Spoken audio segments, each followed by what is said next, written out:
Hi, how are you? Hey Josh, how are you? Yeah, good, thank you. Thanks so much for talking about the film. I just got to speak to Joey a couple of moments ago, and she said how much fun she had. And for you as a filmmaker, it must have been a blast to work on a project like this. It started out fun, it became fun, and it was even more fun watching it now. And I, I think it comes across in the screen, and I'm very proud of it, and very happy for Joey too. And this is such a formidable role for her, and showing the world that she could just do everything. Yeah, for sure. And not getting into spoilers, but the movie opens very much like a classic fairy tale. And I think a lot of people might be watching and think they know where it's going. And then all of a sudden, we see this princess just kicking a lot of ass. So for you, it must have been a lot of fun to sort of play around with those expectations. It was. I mean, I'm an audience myself, and I come into a movie just like everybody else, wanting to be surprised and wanting to be challenged, and that's how I approached it. It's like, what can I do to make things consistently interesting and with the right kind of pacing? And um, yeah, I think this film, we've always approached it as if, what would the fans say, and what would they be thinking at this one particular moment, and where is it going to go? And so all of those element surprises were built in because I'm just one of those fickle audience members. Awesome. And I know something I really enjoyed is how the movie does just throw you into the thick of the action. And we obviously then get some backstory along the way. But what made you want to approach the story in that sort of way? I think it was the instincts to kind of just get into and give it to the audience right away, and I think it took a beat to get in, and it was already getting this lull moment of, oh, pretty and beautiful. But the first feeling I had was it kind of needed to open like the Matrix, the Trinity kick. The first time you saw Matrix, like 20 years ago, and you're just like, what did she just do? So it's that feeling that I had, that I wanted, to be in this movie, and it's just the same way that I felt the first time I saw the Matrix. Oh, amazing. And I know when I was watching the movie, I couldn't help but feel this is kind of like a fantasy movie, but in the same vein as The Raid and John Wick and films like that. So were those some of your influences, or even like you said, something like The Matrix maybe in the back of your mind when you were making this one? Yeah, I like the movies that didn't doesn't go over our head with the fantasy world. We really wanted to be grounded first, because to be grounded, it gave us the room to take certain messages or themes seriously. For example, the sense of uh, strength, to save yourself, and to save your own family, and real danger. We didn't take it too far into the fantasy world, as everyone thinks, but um, in the action, we kept it hard boiled enough that everybody would believe she's in danger, and also that it's good action fun in this contemporary times of action movies that demand a little bit more.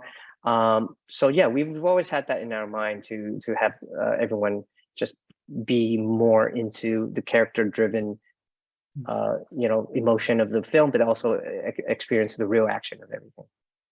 Yeah, and talking of the action, as I said, there is a lot of badass action in the film. But what were some of maybe the most challenging things about putting together, obviously, these very choreographed fight scenes? And they're quite lengthy fight scenes as well, whether it be hand to hand or with the swords. It for me, it always starts out with this the story within the fight. Like, what is that story? For example, the Tin Man and the Horn Merc that's half naked. I think everybody would enjoy. Is we write the story first. We want to craft it with story and beats, and we really get into the details of style and design with our choreographer and our stunts. But it really starts with my influence of seeing Enter the Dragon, Bruce Lee stuff, um, Donnie Yen's, Drunken Master, all of my great influences in the martial arts world, and also in the action world. And so we really wanted to feel genre, but also not just this going into a room, just action, just punch and kicks, just clings and clangs, and then just move on. We wanted to experience it as a separate piece in itself.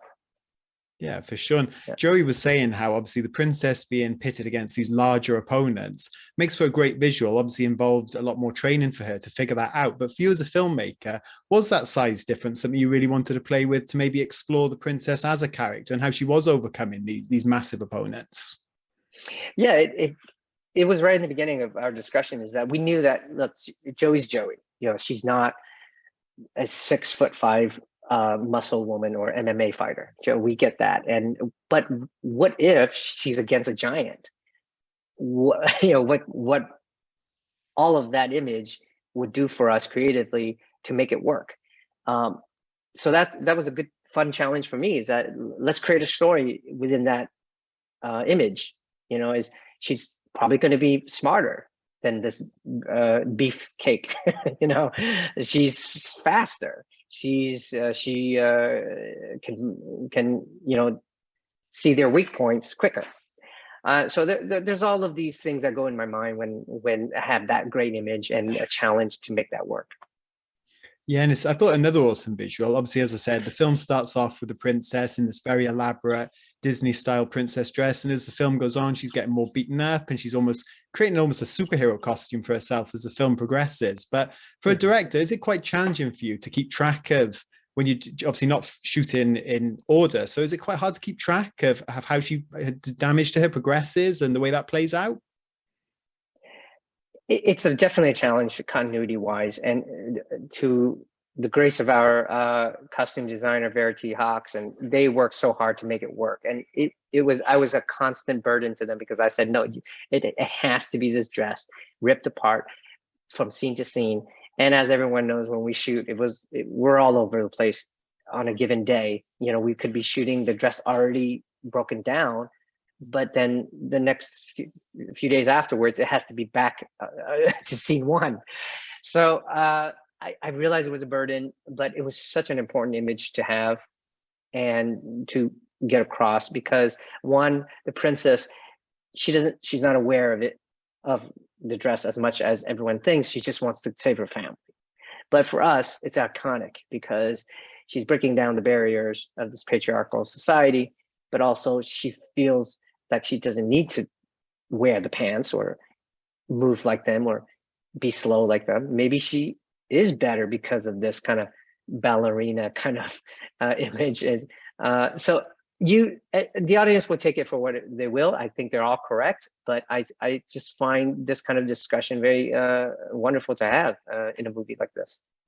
Yeah, well, as I said, one of my favorite part of the films, I love that. And I mentioned superheroes there. And of course, this is perhaps maybe the biggest movie you've made yet. But when you look to the future, do those Marvel, DC, or even like Star Wars films, do those appeal to you as a filmmaker? Or are you more interested in maybe telling these smaller sort of personal stories with the action like we see in The Princess? I think I'd be attracted to anything that has a story that can be a character piece and have the messages, but just have this overall endearment of the character. I just love that. I love creating this from scratch. If a Marvel character needs an edge to it, I'm all for that too. I just think that movies tells us something about ourselves at the moment, and when it does hit a nerve, it's just all the better and the reason to do it. Whether it's a Marvel or whether it's an original, it's not particular for me, but when you feel some originality in the character themselves, that's when I feel that that's a good movie. Oh, fantastic. Well, thank you again for your time. Great to speak to you. Like I said, I had such a fun time with this movie and cannot wait for people to see it. So thank you again. Thank you. Appreciate it. Have a great day.